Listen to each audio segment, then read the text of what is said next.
शिवसेना महिला आघाडीच्या वतीने अनेक बैठका घेतलेल्या आहेत. सन्माननीय उपमुख्यमंत्री एकनाथजी शिंदे यांच्या मार्गदर्शनानुसार ह्या 1,500 रुपये जो त्यांना निधी मिळतो आहे तो निधी फक्त सुरुवात आहे, तो शेवट नाही आहे. आणि या दृष्टिकोनातून माननीय देवेंद्र फडणवीस यांनी उल्लेख केलेला आहे की नागपूरमध्ये महिलांची क्रेडिट बँक त्यातून तयार झालेली आहे.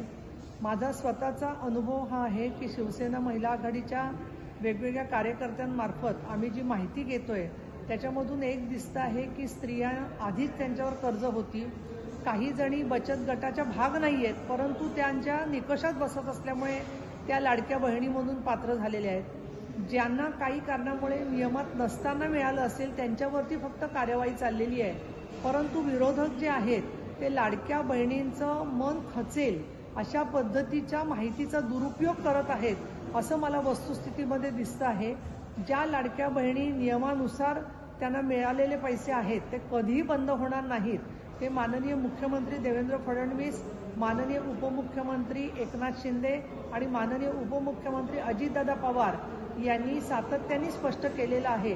असं असलं तरी सुद्धा या महिलांची कशी भीक आहे, त्यांना कशा पद्धतीने फसवलं जातंय, अशा प्रकारचा कांगावा केला जातोय. खरं सांगायचं तर विधानसभेला निवडणुकीमध्ये जो पराभव झाला त्याबद्दलची पश्चातबुद्धी जी आहे ती महाविकास आघाडीला अजून सुद्धा त्यांना जी ठेच लागली आहे त्याच्यामधलं रक्त त्यांचं मळमळत आहे आणि म्हणून ते अशा प्रकारचे बेछूट आरोप वेदनेने कळवळून करतायत. लाडक्या बहिणींचा आत्मसन्मान वाढलेला आहे.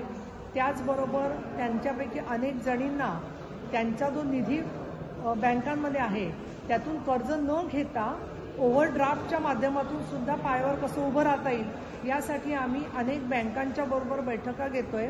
आणि आमचे सगळीकडचे जे पालकमंत्री आहेत त्याचबरोबर शिवसेनेचे आमदार आहेत त्यांच्यामार्फत या लाडक्या बहिणींशी संपर्क साधत असतानाच थेटपणाने या स्त्रियांना माहिती देण्यासाठी सुद्धा आमचं काम यामधलं चाललेलं आहे.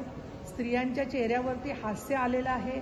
कुटुंबांनी सुद्धा त्या महिलांच्या मनाचा सन्मान करून, मतांचा सन्मान करून, पुरुष वर्गाने सुद्धा आता मतदान तर केलंच आहे, पण लाडक्या बहिणीबरोबर लाडक्या सुनेचं रक्षण हे शिवसेना महिला आघाडीचं आश्वासन, अशा पद्धतीची सुद्धा एक मोहीम माननीय एकनाथजी शिंदे यांच्या नेतृत्वाखाली करून त्याची वॉर रूम आम्ही ठाण्यामधून सुरू केलेली आहे.